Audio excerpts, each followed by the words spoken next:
When Third Viking, season 1, episode 19. So I got one more episode to go for the season over. If you haven't checked out 1 through 18, I advise you to go back and re-listen, or not re-listen, but go back and listen so you can understand how I got to this point. A lot of people do podcasts. Some of the topics are random, but some of the topics merge into the next or keep on going, so on and so forth into the next. But the whole reasoning for this podcast is basically to not necessarily expose black people in the community, but just have the conversations that we're not willing to have as black people in our community. So I'm going to call this episode Entreprenegro. Because it's a difference between an entrepreneur and an entreprenegro. And I'm going to explain it to you. And I'm going to let you go and tell me what you feel like is different, because just because that's my opinion don't mean it's a fact. Well, a lot of times we will start a subject and we really don't let each other know what it is. So I didn't even know that this was something. So you have to explain to me what you feel like I can't read your mind.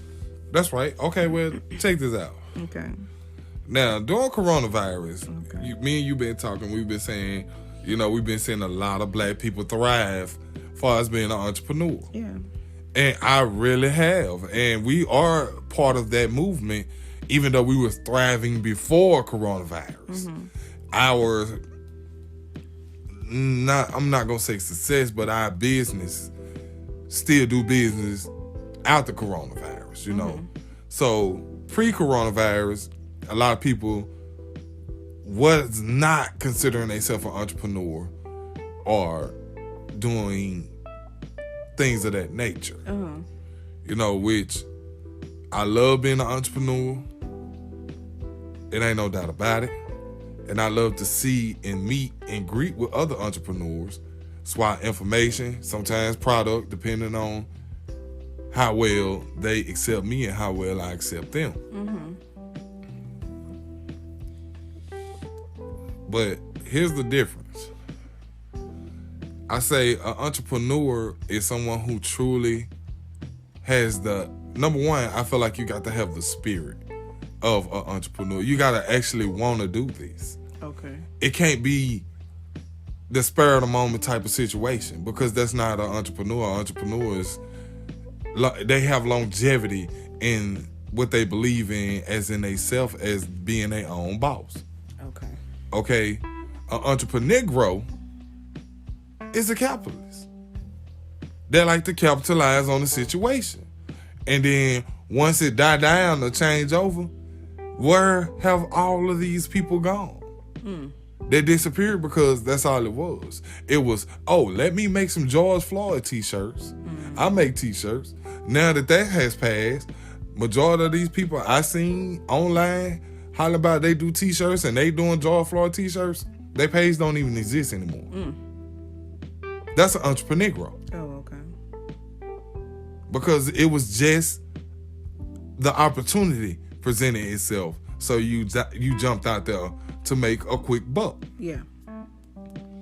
As an entrepreneur, you're not necessarily looking to make fast money.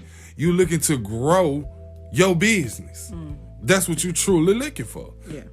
You can't ask any entrepreneur that ever started a business or have started in trying to build a business like we are, or who have built businesses, is they just looking for the quick buck so they can get out.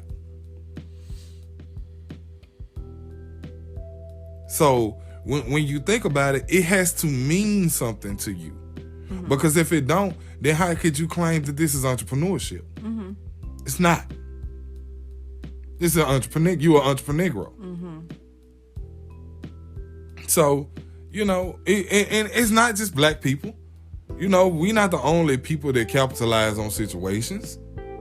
It's a bunch of white people that throw it out here and made some George Floyd t-shirts. I seen that shit too. Yeah. So that's what I mean, you know. So now you can give your response to what you feel like about the situation. I don't too much. You know me. I'm not saying I don't really give a fuck. Like I don't though, but that's not the point. how you going? Well, go ahead, Nene. I'm not saying you personally give a fuck. I'm saying like it don't. I think a lot of times when people come do stuff, it's for our financial gain, and all in all, people trying to do something to make some kind of money, and shit'll pop up and they be like, ooh, let me hop on this popping right now. You know what I'm saying? And you have a lot of people that'll go away, like the tax people. The tax time pop up, you can guarantee they're gonna be gone after, you know what I'm saying, the date of filing taxes is over with. You know, they're not around all year long. But when it comes to people in businesses, I think with the people that disappear, it's either this shit I done made the money I can, it's over with, it's past. You get what I'm saying? I really don't. I don't care about that shit. I think people gonna make as much money as they can at a certain situation, and then move on to something else. But I'm not saying that you can't move on, because some business have to evolve to stay around. Is that not correct? Yeah. So it's not the fact of moving on. Like the thing is, here's the problem. If you tell somebody that there are opportunities, they get mad. But you only mad because it's the truth. You're not mad because somebody wrong. You mad because you don't want to hear the truth. So, like I said, being an entrepreneur, it's a true ring to it. Like it's an understanding that I'm trying to grow my business. I'm not just trying to get, let's say, $10,000 and go on by my business. Yeah. I'm trying to actually build a business. Yeah. That's what entrepreneurship is. It's not just creating a product or creating an invention. It's actually building a business. So if you're not doing that, then how could you say you're an entrepreneur?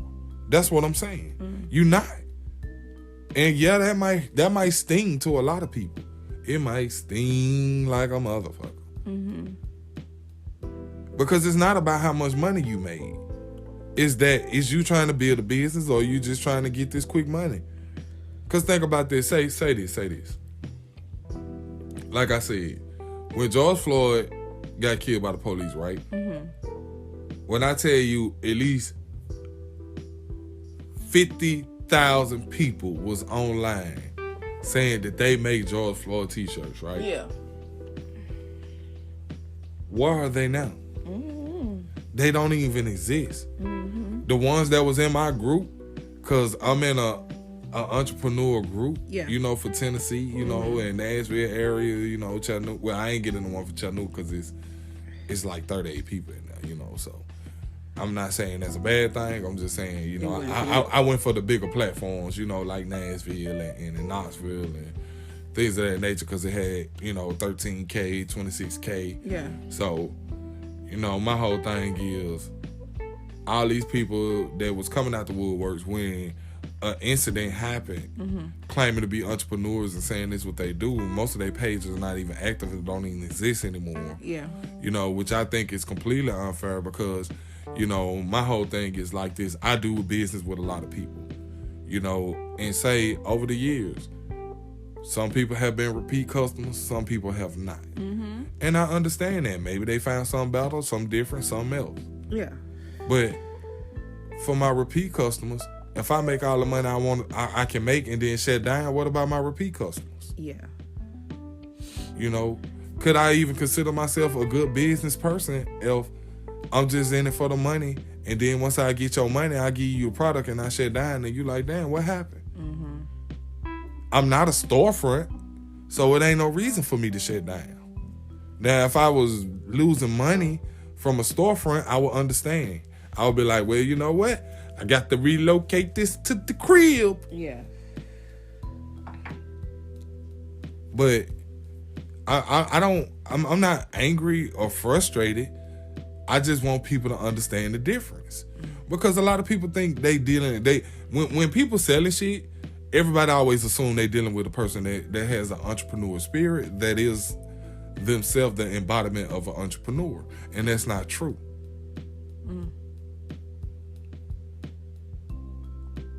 That's true. I get what you're saying. I truly do. I understand what you're saying. I just, You disagree? No, it's not that I'm not disagreeing with you. What I'm saying is, people have they shit. You know what I'm saying? It's no different from, to me, I just look at it as a whole. And it's no different from a nigga going from weed to crack. You know what I'm saying? That's true. That's definitely true. So shit, it's like, nah, this weed ain't hitting like it used to. But see, that's what I'm saying. That's a changeover, right? Yeah. They still trying to make money. Yeah. What I'm telling you is a lot of people didn't even do that. They didn't go from making this t-shirt to another t-shirt. They went from, I'm only making these t-shirts, and then I don't even exist anymore. And I just think for me, that's bad, because now, people are skeptical with dealing with somebody like me because of all of the backlash that everybody been complaining about on social media about how all these Entreprenegros just disappeared. Now, I want to say this. I heard you use the word skeptical. I always try to speak great forces within you. You know what I'm saying? I get it. It would cause skepticism, but if somebody's skeptical, if you sense somebody being skeptical around you, fuck them. You know what I'm saying? Even at that standpoint, because they not looking at you as who you are, they looking at you because something else somebody has done or the lack of. Well, ain't that kind of the way that we function, though? Yeah. If you think about it as a human being, your skepticism comes from your past situations. Yeah. So they're not necessarily putting you in a box with the same person, but they are. Yeah. You see what I'm saying? Because they haven't dealt with you, but they feel like everybody's the same. That's just like, check this out. You don't really drink beer. We neither one of us drink beer, right? No, yeah. But when we do drink beer, what do we say? I don't like this shit. You don't like it, but what do you say about the beer? Most of them taste what? Like shit, the same. Most of them taste the same. Mm-hmm. But a person who drink beer every day will tell you, Coors don't taste like Michelob. Michelob don't taste like Budweiser. Budweiser don't even taste like Bud Ice. Mm-hmm. And you like, for me, everything tastes the same. Yeah. But you not doing business with these companies to understand the difference. Mm-hmm. So that's your skepticism. Mm-hmm. Even though you not being, you see what I'm saying? Mm-hmm. It's confusing a little bit, but it really is not.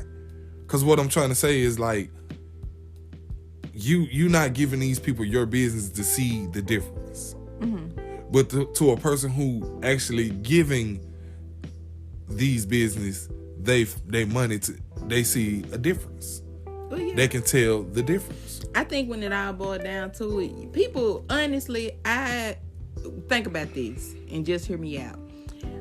When you look into a business to get something, like, the product do catch your eye, true enough. But when it comes to, like, when you focusing on, like, a small business like us, you really buying the person, how they make you feel. You get what I'm saying? Because you can go to Amazon and not deal with nobody, period. Yeah, I could. But when you think about when you do drop-offs for me, everybody like, oh, let me talk to you. You like, no, it ain't. I'm the delivery person with these herbs. This other shit, my shit. You know what I'm saying? They really buying you because of how you make them feel. It's not the product. They can go with no person contacting and get that shit off of Etsy and some more shit. You know what I'm saying? It's about how the person sell it. You got motherfuckers that actually do got the gift of gab. You got motherfuckers that think they got the gift of gab. You get what I'm saying? Well, I don't feel like I got the gift of gab. I think I am just business savvy. Yeah. I think those are two different things in my book. Mm-hmm. Because the gift of gab is just like, ain't no stopping, no determining this. And being business savvy, I had to actually learn a way to be with people and conducting business in a manner to where, I'll be able to sell and make money, and they'll be comfortable with the product that they get. Everybody got the gift of gab. Everybody I got don't it. think so. They just have to find something that brings it out. You get what I'm saying? Some people, when they trying to sell you... But you just said some people got the gift of gab, and some people think they do. Yeah. So, but now you're saying everybody does have it. Yeah. Think about this. How many times have you ran across the same person where you had to constantly, it's the same fucking product, but you still had to continuously go through the roundabout of the process of what you do and how you do it. And they wind up buying the shit anyway. You just got to explain to them over and over what the fuck it is. You got it. I definitely find that to be a situation every time I sell shea butter. Mm-hmm. And they be like, so what's in it? I'm be like, it's always, I use the same exact product in a different fragrance. No. So they be like, okay, I don't remember. Most people tell me they don't remember what I said in the first place. And then I explain to them, my ingredients, and this is how I whip it. A lot of people have different ingredients in different situations. A lot of people's look different. So I'm telling you, this is what I have again, and I go from there. And they be like, give me 10. You get what I'm saying? But then the next time you run into them, it's the same thing. It's not, they gonna buy the shit anyway. It's about the conversation you give them. Mm-hmm. It is absolutely. Now, if you having a bad day and you explain it to them and you rushing, they're gonna be like, let me take 2. Mm-hmm. It's not about the product. Motherfuckers make it up in their mind already that they want it. They just want to see how you make them feel. It's all mental. Mm. It's all mental. You remember I used to go to the store and I'd be like, make eye contact with this cashier. Nah, I don't fuck with that motherfucker right there. That motherfucker cut them eyes a little too sharp for me. But then I get up there and open my mouth up. It's a whole different ball game. Next time, make sure I'm here. You get what I'm saying? Yeah. It's about the flow of the conversation. It's about you. It's about how you make a person feel. And if you know you can make a person feel like they damn dripped in gold, they'll give you any goddamn thing. They'll set the rules aside, or they'll buy what you got right now. That's all really what it boiled down to. If you can make a motherfucker feel good and not intimidated and not threatened, shit, that'll be your best partner. And to call their friends. Hey, I got this plug. You the plug now? You get what I'm saying? Right. You the plug at this point. A plug. Everybody want to have a plug. It's about how good you make a motherfucker feel. If you can execute that shit and master that shit, you an entrepreneur. But you do have people that be like, fuck that, just go through my Facebook. I don't want to have no content. Because they don't have this, right? They don't have that. They don't know how to make motherfuckers feel good. Yeah. Social awareness. Yeah. They don't know how to do this shit. That. Yeah. That's all it is. And I wasn't trying to be like, nah, you wrong. No, you absolutely right. But when that mouthpiece out the chain, just think about this. Pimp C. Mm-hmm. You looking at his old interviews and stuff like that, and I can see why this nigga's a pimp. Done one. That motherfucker talk you into straight up fashionable slavery. You get what I'm saying? Mm-hmm. And before you know you don't want to do this shit, you doing this shit. It's the mouth. If you can motherfucking learn how to, what they call it now, finesse. It's just another word for fraud. Finesse was in our time. Yeah. They got a new word for it now. Another person I like listening to, what's his name? I'm a hustler. What's his name? Cassidy. A motherfucker. Kanye West. A lot of people, because it sound like gibberish. But he grab your attention and you want to have whatever it is, no matter how chaotic it seems. You want that shit because he seemed free. Because what you doing is you holding all the crazy shit you thinking in. Mm-hmm. You get what I'm saying? Like, and that's all it is to it, man. Even Trump, you got to look at that nigga. When that nigga kept hitting that Who built the cages, Joe? I wanted to know who built the fucking cages, and Joe, you know. Well, we know who built the cages because the Dreamers got locked up when Obama was in office. So you get what I'm saying? It's all about, I don't give a damn what the person do, what it is, if they can convince you that you are the only person for this position, shit, I'll take it. Give me 2. And don't cut me no deal. I want to pay full price. Right. Get what I'm saying? It's just a hoopla bullshit. Now, I remember, you do have people where they have a good product and they forced and they harsh. Like, I wouldn't buy shit from DMX. That nigga seemed like he'd get impatient with me. You gonna buy the shit or not? You know what I'm saying? Like, nah, I go for him to Amazon. I get it. I don't disagree with you, and I understand you're not disagreeing with me, but I feel like a lot of shit need to be understood. Mm-hmm. Because starting a business is definitely difficult. Trying to get off the grind is difficult. Like we started this podcast, we started with no listeners. I think the first listeners was our family, which was like 3 or 4 listeners. It escalated. Mm-hmm. And I appreciate that. But it's something that we started and we haven't given up on because we didn't just get 2 or 3 quick views or listens and then we like, we good. Time to go. It's something that we've been continuing and it's building. And it's going to continue to build because we still putting out content and we putting out things. I feel like this. I'm going to put out who I am, how I am. And anybody that come from poverty or still in poverty can relate to what I'm saying. Mm-hmm. Mainly, black people can relate to what we're saying. Mm-hmm. But there's some Caucasoids out there that can relate to what I'm saying, And if you offended because I'm calling you a Caucasoid, that's just like calling a black person black. Yeah. You see what I'm saying? Yeah. Or calling a black person an African American. Mm-hmm. So, no, I'm white. So, that's just why I stand at. I put this out to embetter people's mind because nobody's doing that. None of the celebrities are actually trying to better your mind. They're telling you to go vote for Biden. And all these celebrities, Jeezy, T.I., whoever else, it don't even matter.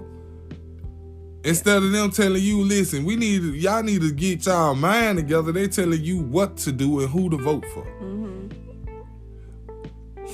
Because I'm not saying that I don't know. I feel like, people need to learn to go on their own judgment or go on what feels good to them or what is right within themselves, not what Waka Flocka said. You know what I'm saying? Yeah, it's good to have a guide to where it's like, oh, this made me think.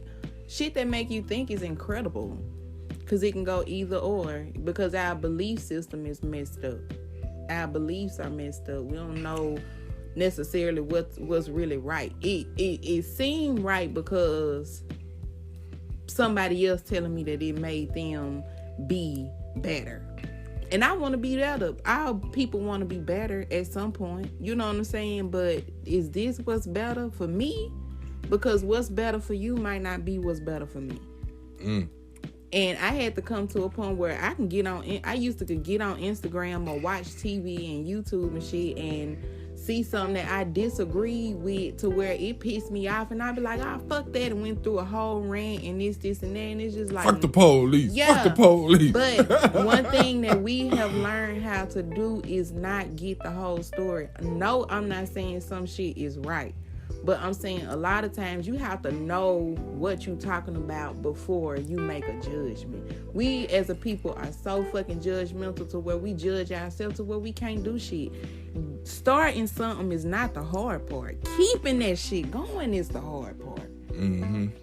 You get what I'm saying? They tell us starting a business is hard. No, the fuck it ain't. Mm-mm. Keeping it going, keeping it is the hard part. Yeah. Definitely the difficult part of it. Yeah. So with that being said, now you gotta prioritize different when you know something new. When you know the different, this is what I always tell my sister when we get into our debates.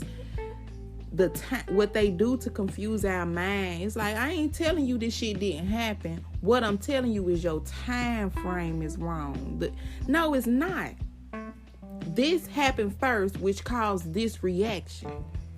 You couldn't have the reaction if you didn't have this action. You get what I'm saying? When Mouse tells, she come and tell somebody being mean to her. She ain't tell what she did to cause this.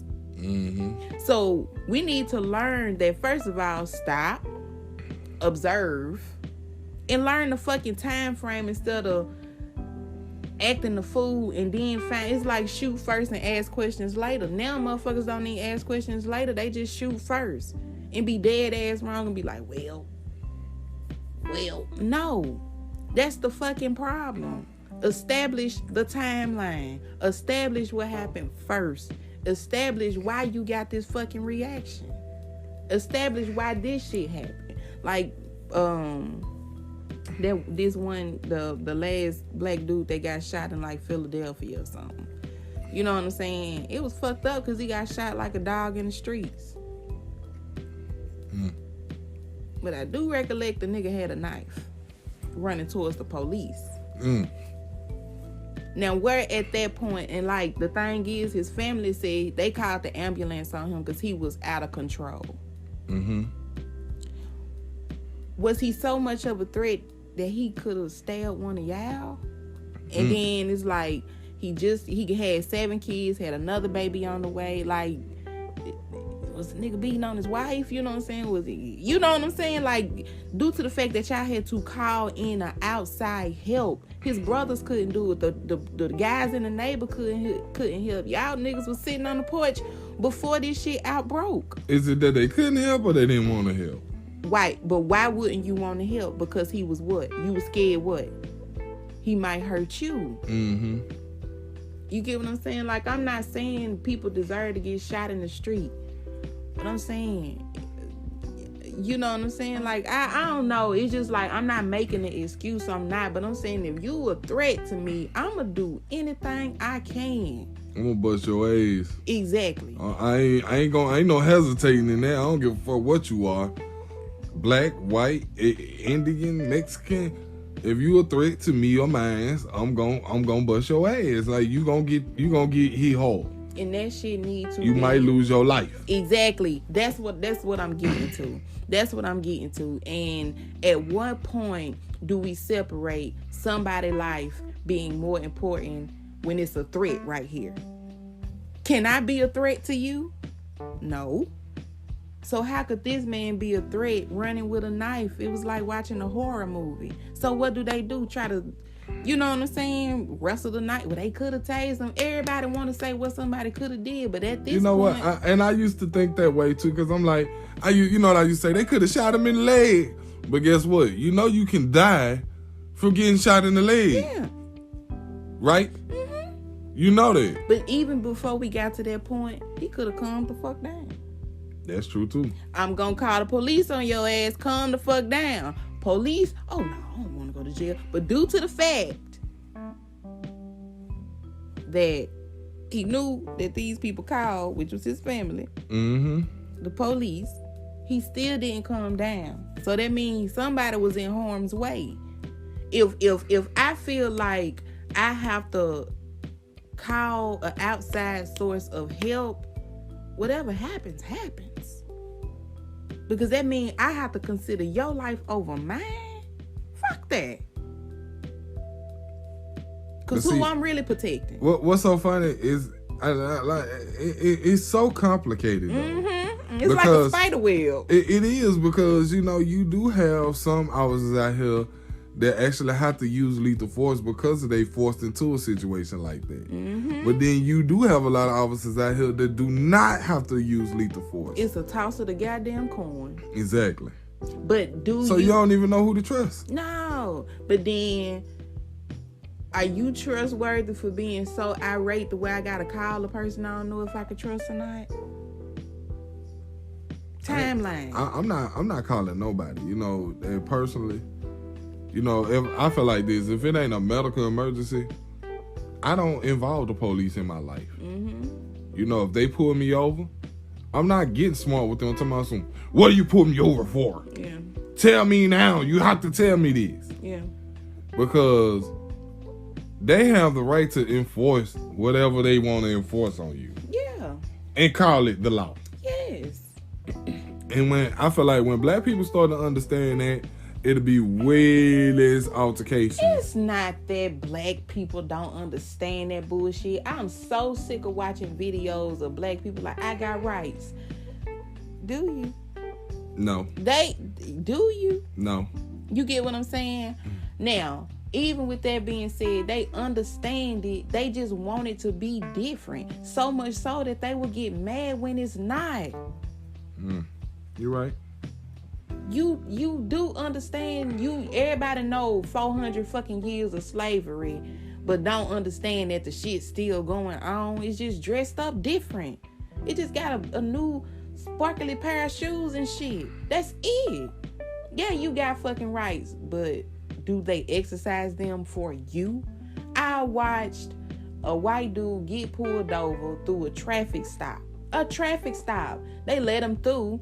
The next officer, it was like 2 traffic stops, like back to back. It was a DUI thing. Yeah, like that.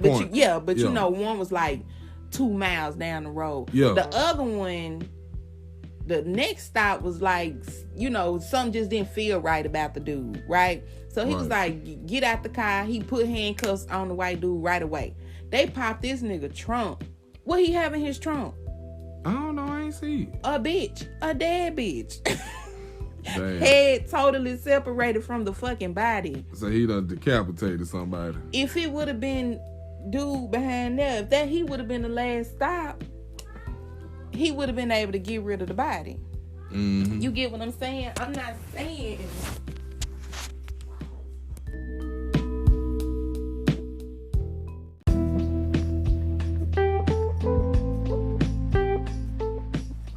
Okay, welcome back to part 2, I guess, of the entrepreneurship / Entreprenegro, which I want to say this because, you know, when you say things online, people tend to get offended if they feel like the shoe fits. And I'm 9 times out of 10 when I'm speaking on this podcast, speaking from my experience. You know, I don't want nobody to say, oh, well, you know, he think he better than us, or he think he's more intelligent, or, you know, he think he more business savvy than I am, because no. I want this to be a conversation in a black household, because I have been an entrepreneur. You know, it took me a while to transition to an entrepreneur. And I think a lot of people don't understand the difference. And then when you tell them the difference, they're like, well, I get it, but I don't get it. And I'm like, okay, you get it. So do I. But I understand, you know, at first, me doing things that was in the realm of being an entrepreneur, I was really being an entrepreneur. Because if somebody came to me and asked me what was my yield, you know, what was my total sales, or anything of these natures that had something to do with a valid business or a valid entrepreneurship, I couldn't tell them. I can't tell them, you know, where, you know, I got X amount of items in stock, or I spent X amount of dollars to restock. I think a lot of people don't understand that. Like, when you actually trying to do a legitimate business, you have to know these things. These are the things that you have to do. And for the longest, I was like, nah, I ain't doing that. Because I was still in the mind frame of an entrepreneur. Because I'm like, oh, I ain't letting nobody know my business. But how could I call myself a business when I can't even grasp the concept to be professional enough to take inventory, or not even just take inventory, to keep some kind of records of my business? Because what if somebody wanted to sponsor me? What if somebody say, I want to sponsor Thurman Vikings. What's y'all yearly annual income on the company? Or how much product you have in stock? And I'm like, man, that's my business. You think they're gonna continue to try to do business with me as a sponsor? They're gonna be like, we just asking these simple questions. And see, what a lot of people don't understand is when a company come to you like that, or somebody trying to sponsor you in sponsorship, maybe they want to give you enough money to help you get where they feel like, or you even feel like you need to be. But if you can't tell them, then how can they even help? I mean, obviously, yes, some companies can help by brandishing their name with your name, or, big up in you, some people call it. It don't matter what you call it. But that will help you.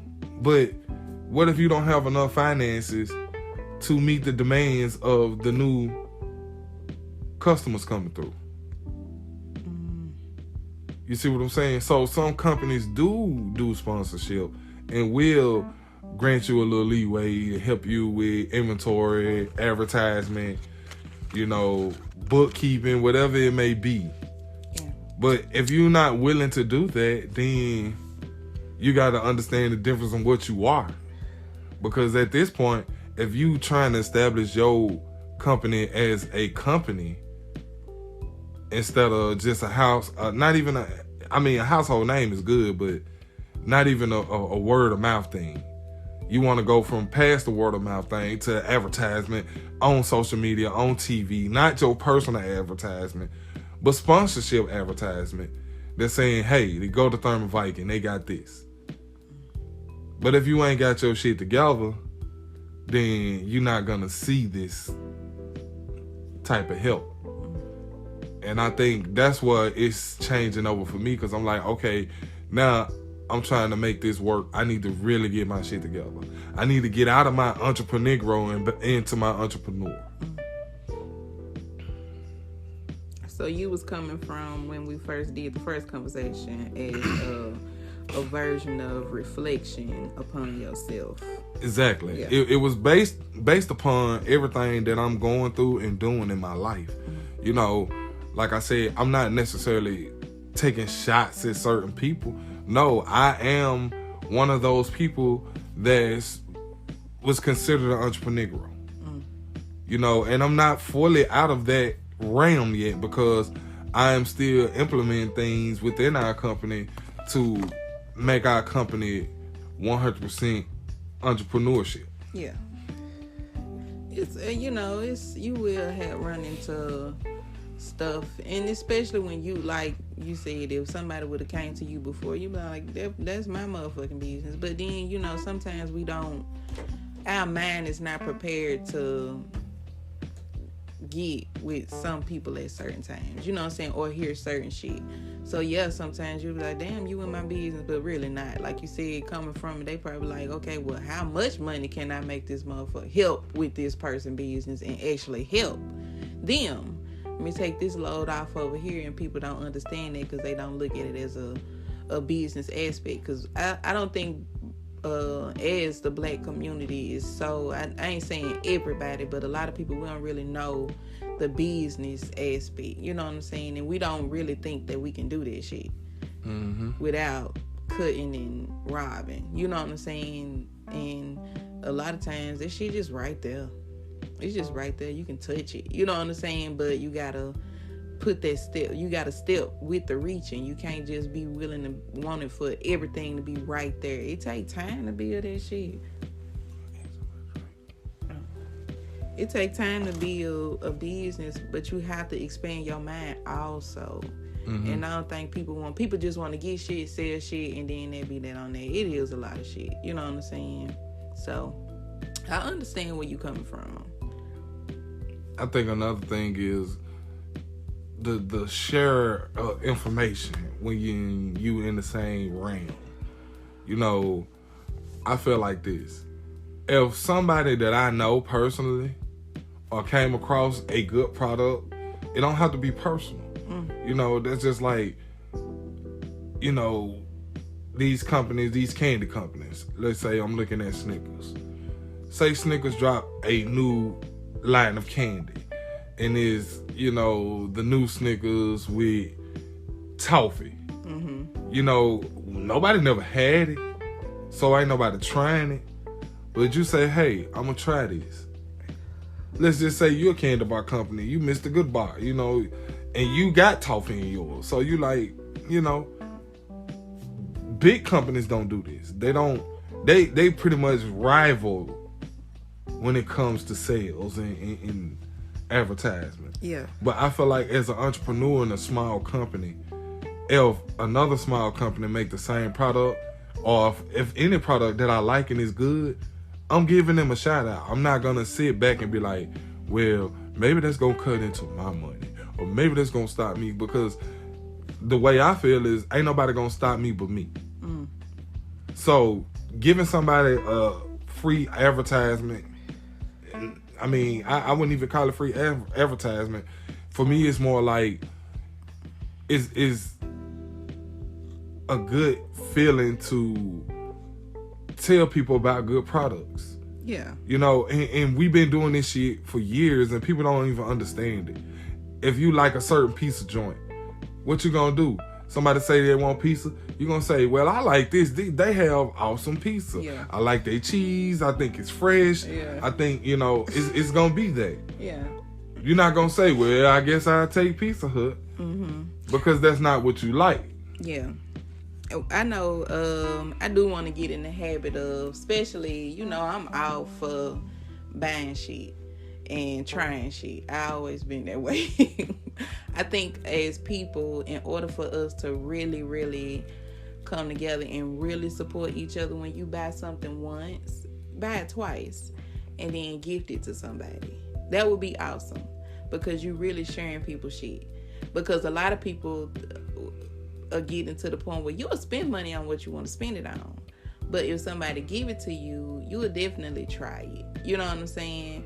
And I think we need to get in the habit of, I'm trying this, here you go. You know what I'm saying?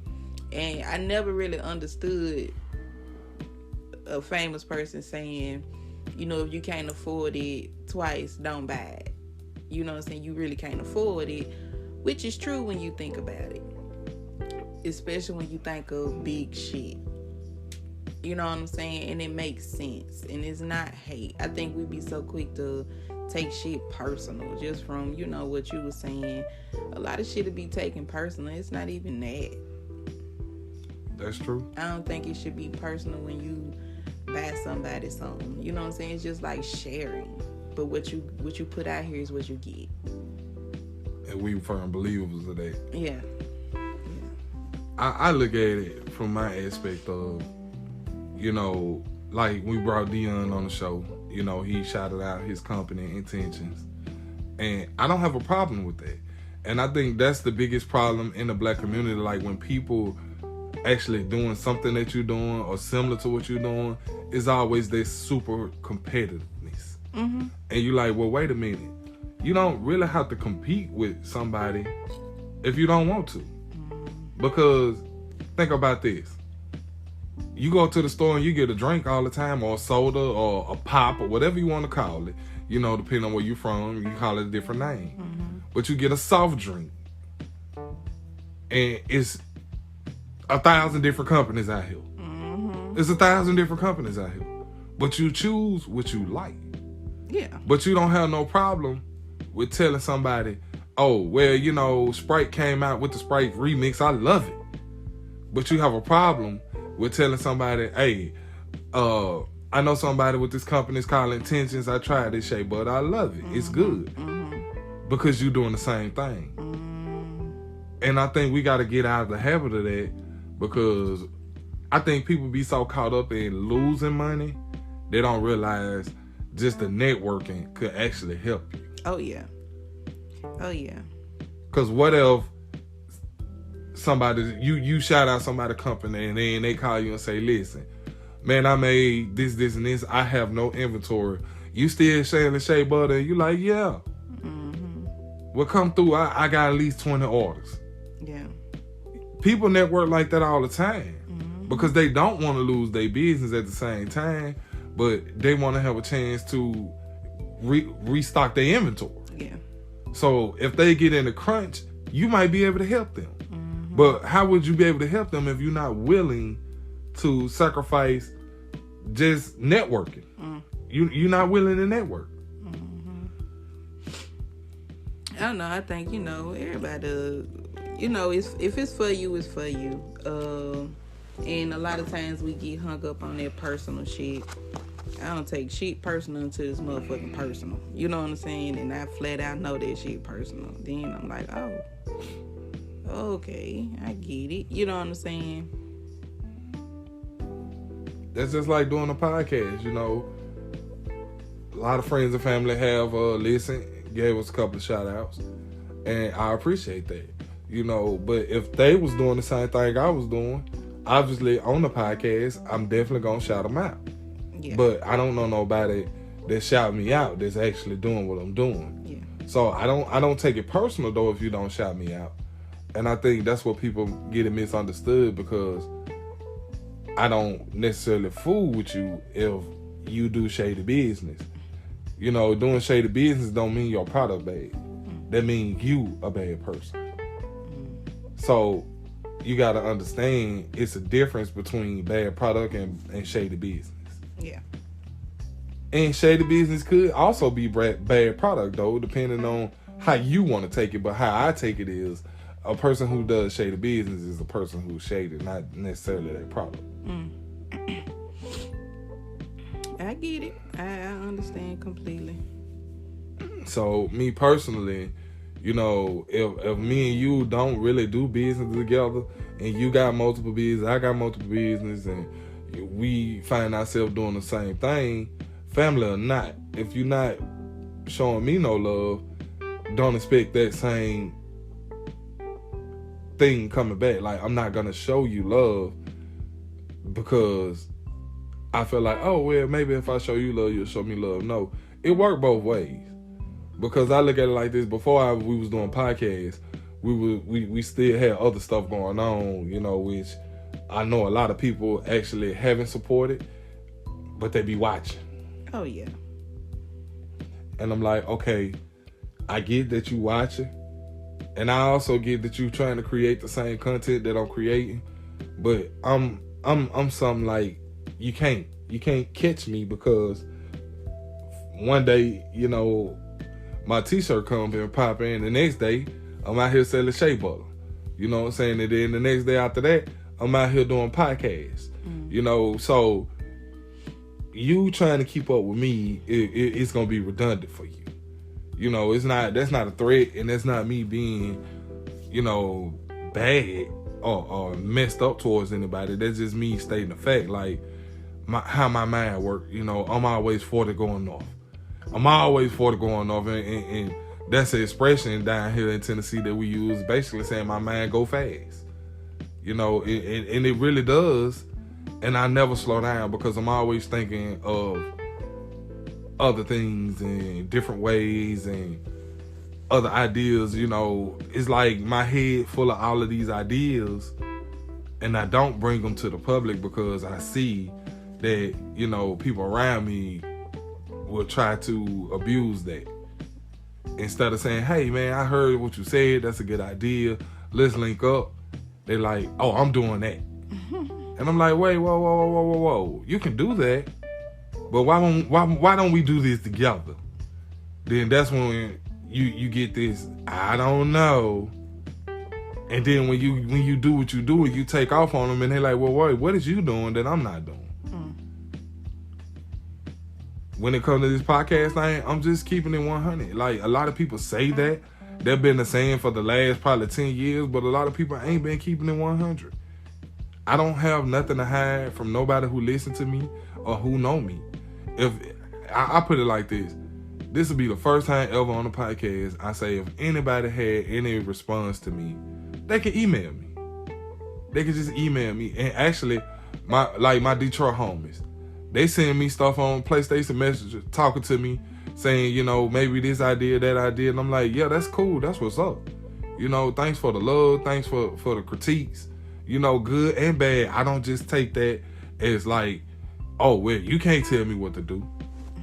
Because that's what it's all about. I'm trying to communicate and help people understand my situation coming from a black man perspective.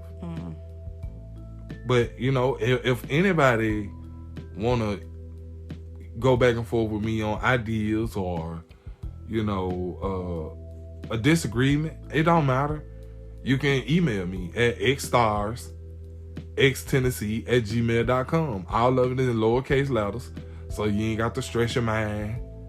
It's all in lowercase letters. So if you have, I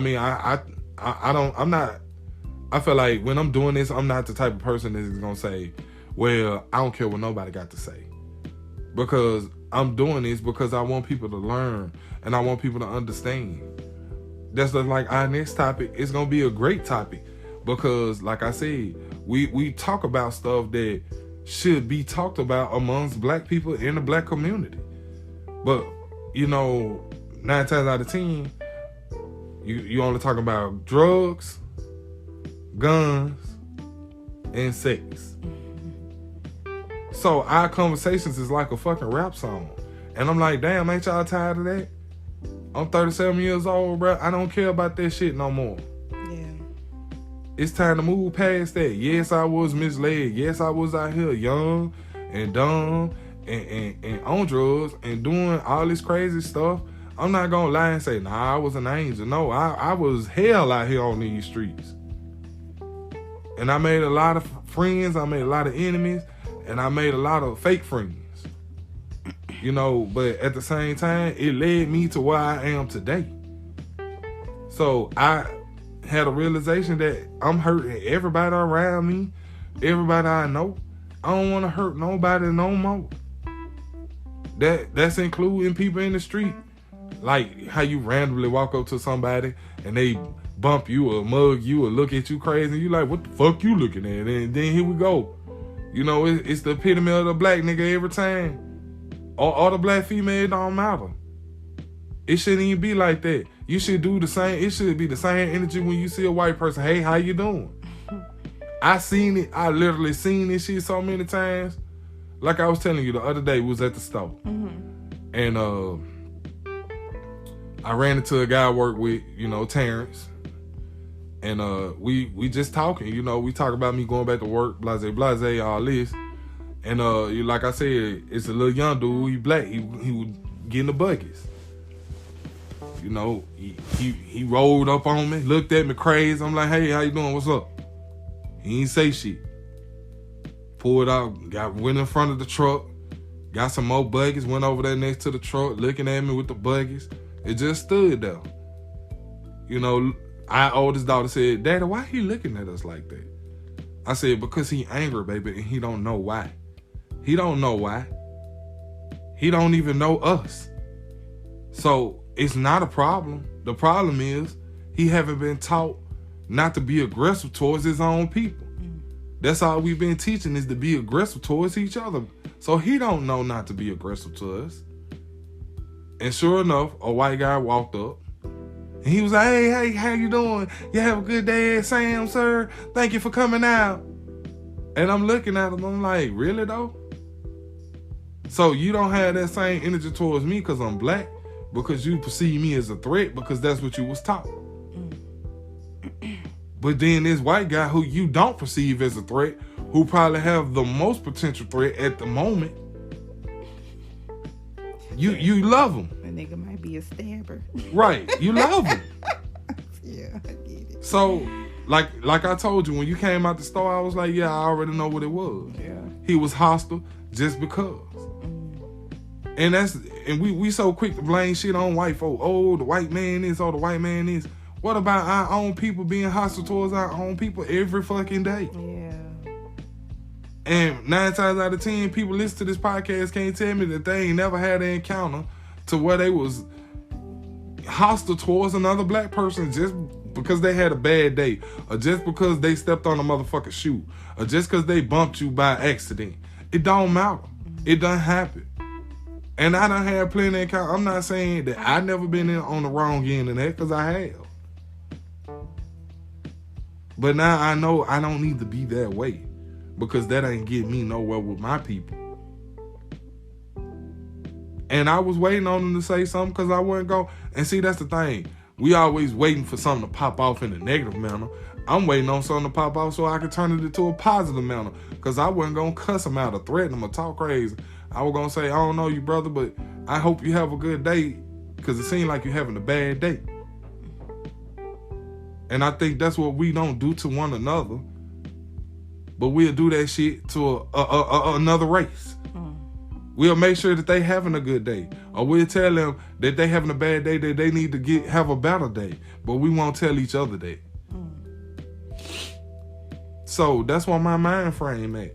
Like, I'm not gonna disrespect my people no more because I'm told to through a rap video or a TV show or, anything. I'm not looking for no beef, no animosity. I'm not trying to fight anybody, shoot anybody, or harm anybody. I'm like, listen, I understand you angry, you frustrated. I ain't trying to take that away from you, but understand this, I'm not here to hurt nobody. I'm going to try to help black people as much as I can. Viva,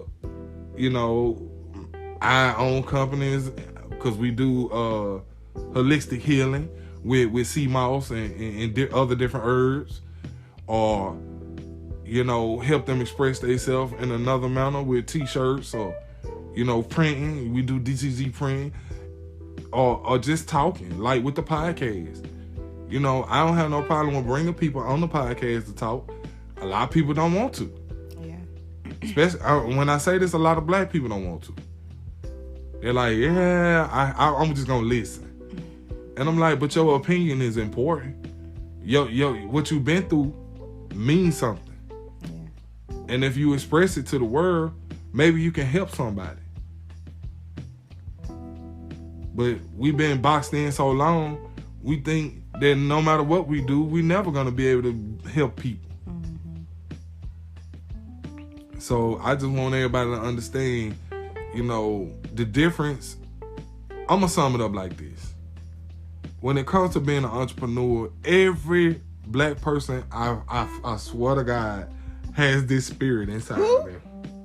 Every black person. You swear to who? Well, you know what I mean. I mean, okay. That's just a saying. I'm listening. How long have I been saying this? Since I was a kid, since I learned about it. But I'm telling you like this. I don't know you. Right. Okay, go ahead. Okay, but I get what you're saying. But I put this on my kids. Who? I'm just my kids. My kids, Mike Jones. Mike Jones. Okay, go ahead. I'm just fucking with you.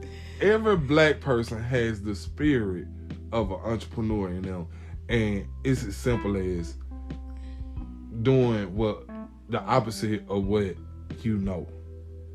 Because the spirit of an entrepreneur is the creation of something, the creation of a business, the creation of, before it become a business, it's an ideal. You see what I'm saying? So can't no black person tell me that they have never had an ideal in their life about something that could physically, mentally, emotionally, or wear, eat, drink. Every black person I know in my life done had some kind of idea, whether I feel like it was a kooky idea or the best idea I ever heard. I don't give a damn how kooky you sound. My first initial thought is do that shit. You know that. You be like, I ain't gonna put bro ideal out here, but you know what I'm talking about, the toilet situation. Oh, yeah. Which I'm not gonna put his ideal out here because, hey, maybe one day he'll bring that to light. Yeah.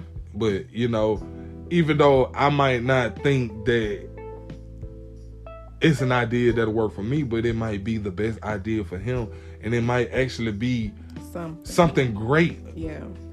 But that's what I'm saying. Like you said, you got to pursue these ideas and quit thinking that, I got to work a 9 to 5 and I work in this factory, I work in this office and I got to do this and that's how I'm going to live and die.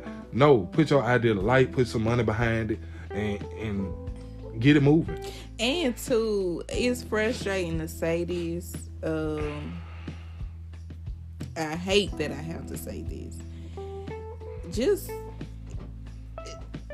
in the Black community, it's so hard asking for help.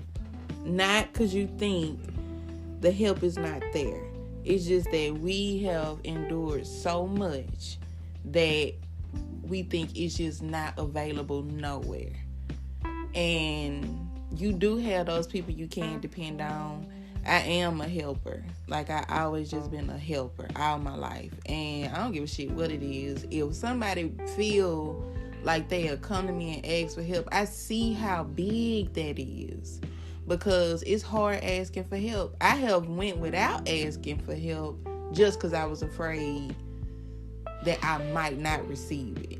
If this person wants to help you, go to another motherfucker. You know what I'm saying? That's what you have to do. Because somebody will help you. You just have to ask for help. I think people get tired of beating their head against the wall. Well, yeah. Because that's really the metaphor that's happening when you asking for multiple people for help and everybody saying the same thing. Because they don't believe in you. And then that leads you to not even believe in yourself. So yes, it's good and it's good and bad with that, because like I said, you could get somebody to say, hey, I think what you got is go. It's a good idea. Let's go. Yeah. But you could have everybody say, nah, I'm not going to help you. Yeah. Well, yeah, you're right. I don't know. I'm glad to be in the people's lives that will ask me for help. Because that, to me, that's a big thing. Because we so used to no help. You done heard your mama plenty of times, or aunts and uncles and shit. I ain't had help. I had to do this all by myself. I ain't doing it all on my own. And it's fucked up. And it's like, you really ain't had no help. You know how shitty that is? You should have had help. You should have had this shit. But I get it. But I love when people call me and be like, oh, I need some help. I'm coming, you goddamn it. We on our way. A truck full of goddamn cheering. Signing me up for It'd be like, you gotta get up. Why? Oh, because I said we were finna do this. God damn it, I don't want to. Come on, let's roll. You know what I'm saying? But it's an amazing thing because you connecting with something personal with somebody. We are so disconnected. Mm-hmm. And helping somebody is like this icky ass thing. That's true. And it's so fucked up to be like, ugh, help. I gotta ask somebody for help. Or, ugh, you asked me to help you. Fuck that. Jump in, feet fucking first, all roll around and all that shit. You know what I'm saying? Help. Because people. But we different though. We different because if we help somebody, we don't throw it up in their face. You know what I'm saying? We don't broadcast to the world that this is exactly what we did, why, when, how, and where. Yeah. You know what I'm saying? Because I remember grandmama called me and was like, I heard you was doing such and such and such. I don't know what you talking about, lady. And y'all know that's one woman I ain't gonna motherfucking deny the truth to. I don't know what you talking about. I don't know who you heard that from. But I don't know what you talking about. Because I feel like, why should this be broadcasted? This is something personal. I shouldn't, you know what I'm saying? And I told the person that we was having, don't tell my grandma was nothing. You know what I'm saying? But what she do, just from the figure of the grandmother. You know what I'm saying? Right. And I get it. But I don't know. I feel like, we should just learn to just help without looking for something in return. Exactly. And even if a lot of people, they'll help your ass and they thinking, oh, I know they gonna fuck with me, such and such. No, help without wanting shit. And give it back though. And I think that's the biggest issue. Like, I went on my boy's house. He was like, help me put this camera up. I'll pay you. I'm like, pay me? You ain't gotta pay me shit. Where is that? Let's go. Yeah. Let's put this shit up. Where you want it? How you want it? Yeah. Nigga, what angle you want it at? But then you get to inquiring about how long this motherfucker been sitting in the box. And like, exactly. Well, why the fuck you ain't call me? But there you go. But see, that's what I'm saying. Like, as much as he helped me, why would I be like, yeah I'm gonna charge you for this? Mm-hmm. This simple ass shit that took me 5 minutes to do. Yeah. Which I understand. Yes, it's a lucrative market with tech right now being one of the biggest things in America. Mm-hmm. And people are charging just something as simple as putting cameras in your home. Yeah. But if this my dog, you know, he always help me every time I call him. You know, no matter big, small, whatever it is, he be like, I got you. Why wouldn't I just extend that same olive branch and be like, I got you? But see, I think that's what it is with a lot of black people. You know, you help them, and when it comes time for them, or you ask them for help, they're like, I can't do it. And you like, you can't do it. And you think from a unselfish aspect of, well, I sacrificed to help you, and now you can't do something simple for me. Yeah. But that's how we been raised lately, these last 2 generations, to where, yeah, I'm gonna ask you for help, but I'm not gonna help you do shit. So you have to extend that same effort. And also too, I want to make this, and this should be something very clear. I was talking to my mom one day, and we was talking about a subject, and she was like, well, such and such didn't ask. And I'm like, but you see the problem. You get what I'm saying? Offer it. You know, you can just offer it, and if they deny it, then I get it. But coming from it's just like, do you need me? Like, just, do you need me? And it has been a problem with myself, because I know I done had people be like, oh, teach me how to do this, and I'm like, okay, cool. Then I go back and do a little checkup, and they like, man, this girl done fucked my store up, you know what I'm saying, with some fraudulent ass shit. But that was on my end. That was coupon. Yeah. I can't, you know what I'm saying, control what people do. But I was coming from a good standpoint. You know what I'm saying? And I can see why people wouldn't want to help. Remember how you used to be like, hey, your job hired, and they be like, I don't know if I want to fuck up my name. You know what I'm saying? I don't know if you gonna work. You know how motherfuckers be stingy with the job plug and shit. But it took me a long time to get it, because you do have motherfuckers be like, oh, this shit too hard. I can't do this shit. You know. But it's a toss-up. And I think if people all just was, you know, helpful at being helpful, then we could actually get somewhere. You know, the old saying used to be, love thy neighbor. We need to be help thy neighbor. Oh, yeah. You know, and thy neighbor or your neighbor don't got to be the person who stay directly next to you. It could be somebody in your neighborhood, somebody you grew up with, you know, somebody who ain't that far in distance. It could be somebody in far distance. It just depends on what you can do to aid them. I think that's very important, because we have lost that aspect of help with black people, you know. It been plenty of times I seen black people on the side of the road, cop broke down, stop them, like, you good? They're like, I'm good. Like, you got AAA coming out, you got some family or friends coming out, yeah. Yeah, like that one time I think we was going to pick Lucy up from school, and this girl, flash was on or whatever. It was like you had read my mind. He was like, let me get out and help this girl. You know what I'm saying? And she was young, and she could have been taken advantage of at any kind of situation. She actually needed you to help her. You know what I'm saying? And you saw that situation with this fucked up ass world, with anything going on, and you helped her. You didn't look for no $5 or no shit like that. You just helped and went on about your way. And that's how we should be, just with each other. But see, I seen a lot of black people pass your ass up. Man, what? And you be like, damn, bro, just stop. Just help a brother out. You know what I'm saying? Throw me up. Yeah. I get it. Yeah, that's true. But then you do hear them old weird ass stories. Yeah, like people stopping and helping and shit happening. Yeah, it's a toss up. But I feel like, yeah, it's a toss up. But you pretty much know how to gauge a situation. Nah, fuck that. No, listen. If it's like that girl was in the middle of traffic. Yeah. If anything crazy would have happened, you know how many people was out there witnessing what was going on? That's true. Now, if you were on the back street on the side road, it's pitch dark, and you're a woman and it's a man, I suggest you keep going. You know what you say? If you're a woman and it's a man, I suggest you keep going. You know, you on the side of the road in the middle of nowhere, no reception. No, you don't need to stop like that. But see, that's what I'm saying. You gotta weigh the situation. Yeah. You know, when it is, you know, like in that situation, you knew that we could help her. Because it really wasn't no fuck shit she could have pulled with all them people in that line and traffic piled up. Yeah. Yeah. Yeah, you do, man. It's like you really stop for a motherfucker in the middle of the night. Dirt surrounding you and shit. Now I probably won't do that. You know what I'm saying? I ain't even gonna lie. This shit like a smooth setup. It feel like a setup. But like I said, if it's in a, like somebody stop, like girl will stop in the middle of the street. Yeah.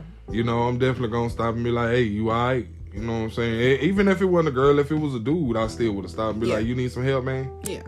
You know, and I think that's what we lost. We lost that compassion for our own people. Hell yeah. Because we always think, oh, well, you know, they probably have niggas sitting in the back finna hop out and rob shit out of. You can ride, man, got no money on me. I'm picking my kids up from school, bruh. Yeah, we don't have no compassion, and it's fucked up because it's like for you to get here, you somebody's son and somebody's, you know what I'm saying? Like you belong to a people, a tribe. Call quits. And yeah, and you know what I'm saying? Me too. And it's just like people are not compassionate. Man, I hear people talk about motherfucking this, and when you get to looking at shit in a different light, and you be like, these same motherfuckers calling me to gossip about such and such and such and such. I wonder what they call other motherfuckers and can talk about me about. You know what I'm saying? I be like, yeah, I'm gonna stay away from that shit for a while. You get it? So. Right. If people fucked up, don't nobody have compassion, but then when you do tap into another motherfucking kind of way of being, you can pretty much see how motherfuckers really feel about you from the shit that they say. You know what I'm saying? And the shit that they say around you. And it's weird, but it's like, do you really gotta be like that? It ain't weird. You know, the thing is, let's just like us homeschooling. It ruffled a lot of fellas with people that we know because they black, and really it ain't heard of in the black community to homeschool your kids. How many black people you know was homeschooled? Not many. Exactly. Not many. Exactly. Not many. So we taught by the government to put our kids through the government system, and then wonder why they end up how we end up. Yeah.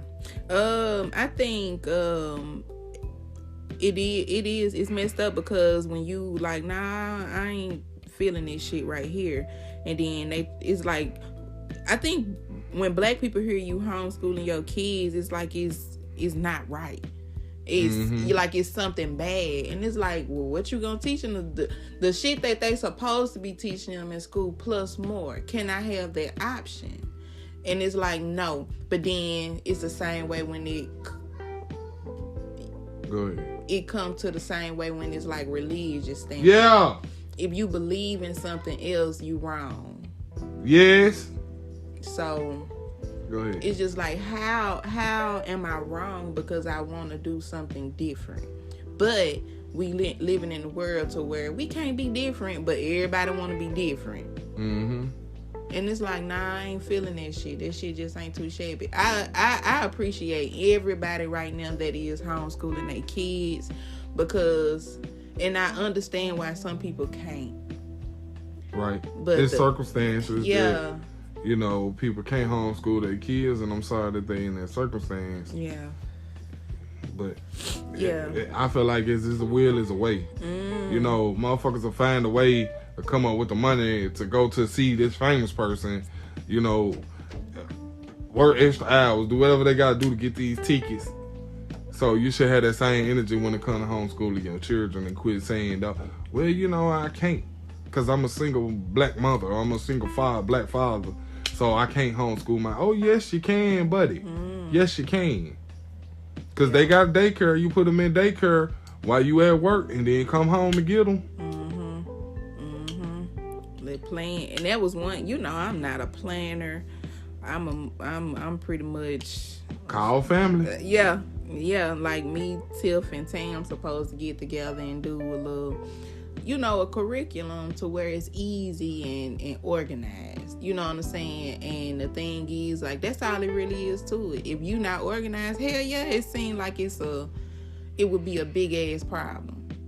But we have to stick together at this time because, number one, this shit is weird. This shit just flat out weird. You know what I'm saying? Who knows what the fuck gonna happen? But you still gotta do what you need to do now in the present for the future. Right. So why not give your child a chance? Man, these kids is motherfucking getting sick. And then once they supposedly come out of the sickness, they ain't the same. Their bodies is different and people don't see it. This shit is sticking to them. You know what I'm saying? Some adults can come out this shit and have some kind of chance. Some kids is coming out this shit and have some kind of normalcy. For that little boy with the heart issues, Mm-hmm. If people don't know, you listen to this podcast, it was a little 16-year-old boy. He got coronavirus and he was a normal child, and after he contracted coronavirus and got back healthy, he had heart complications. He an old man now. So got a heart. He can't even play sports anymore. But see, that's the false narrative that the news is feeding people. And for my black people out there, and my Caucasoids or whatever you might be, whatever your race, ethnic, religion, background, no matter what it is may be, the news lying to you. Your kids can and will contract coronavirus if you let them be around people that's asymptomatic. Mm-hmm. Now, if that's what you want to do, or if you don't know better or don't know how to change or fix the situation, don't take your kids around a lot of people. Mm-hmm. It's just that simple. Mm-hmm. You got people still did fucking Halloween, and I'm like, really though? Yeah. I seen a man, we was out riding, I seen a guy pull up in his truck, no mask, no gloves, no nothing, handing out candy to kids on the side of the road. I'm like, this shit is wild. Mm-hmm. Cause no kids had on masks, no parents had on masks. It was like a normal fucking Halloween. Yeah. Oh yeah. Now, they saying Tennessee back in the red. Cause of the spike. Because go ahead. I'm sorry. Go ahead. Biden said yesterday it's gonna be a dark winter. The narrative is still there. The shit ain't go away. It's not going to just evaporate. Because Trump ain't win, motherfuckers think coronavirus over because Trump losing. Or lost. It don't matter. Yeah. They think it's over. No, coronavirus ain't going nowhere. Mm-mm. It's not. And I think, you hear constantly, do your part, do your part. I understand wearing a mask. True. Yes. I don't know how come every time we do a podcast, them kids children get be talkative. like straight up, hey, can I do this? They don't never need permission to do shit. And now they want permission when we get busy. That's some shit. Anyway, I think, you keep hearing this, do your part with wearing the mask and stuff like that. I get it. But also, any and everybody that is listening, boost your damn immune system. How do you do that? You get you some minerals, some herbs, some hot tea. You make this shit a ritual. And ritual, let me give you the definition of that. Something you do over and over and over again. You do that shit. We steam our house constantly with the right herbs and the right spices, damn it. You know what I'm saying? Our kids, they if we cough, they be looking at us feeling like, you cool, my nigga? Because I'll put your ass outside if I got to. That is sick. I'm telling you, our kids be on that shit, and you have to tend to, your body can't fight off something if it ain't healthy enough. Mm-hmm. So even with us getting sick, when we got sick last year, before it actually was found out what it was, I was like, fuck this, we ain't going down because this shit ain't right. You know what I'm saying? I ain't never been sick like this. Right. And that's when we was, we was down bad, but we pulled together the strength that we had to pull through, cause and pulled our kids out of school. And pulled our kids out of school immediately, because something wasn't sitting right in my belly. They kept telling us we wasn't as sick as we thought we was. It wasn't no virus. It was the flu. And I'm like, nah, this ain't the flu. You know, the flu don't hit like this. When them kids started dying, right, we was like, fuck all of that, child. That shit, child. We don't know what we finna do, but we finna goddamn do it. We was out there, bitch. They was like, wait, we don't understand. What's the problem? Y'all nasty is the problem. Can they say goodbye? No. We ain't shaking no hands. Ain't no best man. Ain't no parties. We done. We out.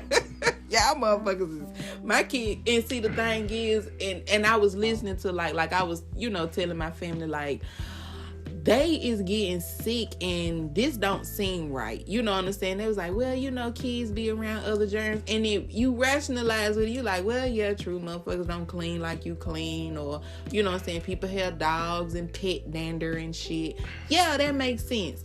But when the adults got that shit, and we sitting up here like clawing towards death. You know what I'm saying? I think you died twice.